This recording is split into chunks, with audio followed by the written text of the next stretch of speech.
Klarna, buy now, pay later, might seem like a good idea at the time, but you have to keep up with your payments if you don't want to face late fees. Buy now, pay later companies have recently started reporting missing payments to credit rating agencies, so you'll start to see them on your credit report and it'll soon start to affect your credit score itself. When you've been shopping online, you may have seen various companies offering a staggered payment system over the course of a few months. When you agree to buy something with a company like Klarna, you're entering into an agreement which they expect you to keep up with. This is what happens when you miss a Klarna payment. If they can't collect the Pay in 3 payment on the date it's due, they'll try again. If it fails, the amount due will be added to the next payment. You'll receive a payment reminder if you've missed the due date of your Pay in 30 days settlement. You can pay in the Klarna app if there wasn't enough money in your account to pay at the time. Missed payments are recorded on your credit file, so once the data starts affecting your credit rating, it'll be harder to get things like loans,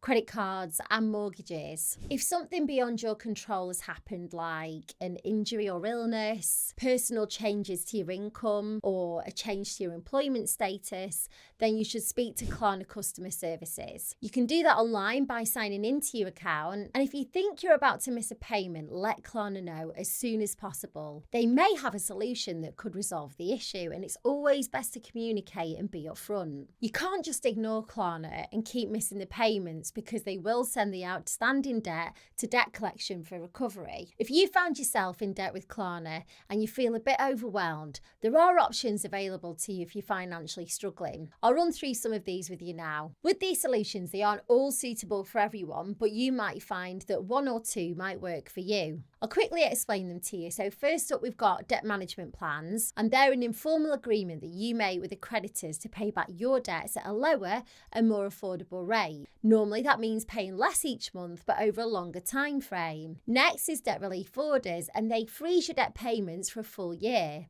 And then if your situation hasn't changed after 12 months, the debt's written off. You can't own anything with significant value though, like a house, or have more than £2,000 in savings. Another option is offering a final settlement. If you happen to have access to a large lump sum, you can offer that to the creditors. Even if it's not for the full amount you owe, they may be willing to accept it to save them time. Equally though, it may be refused. Individual voluntary arrangements are another way to deal with your debt. It's a formal agreement between you and your creditors to reduce your payments to one simple payment each month. It lasts for 5 years, and at the end, any remaining debt's written off. Bankruptcy is probably the most famous option.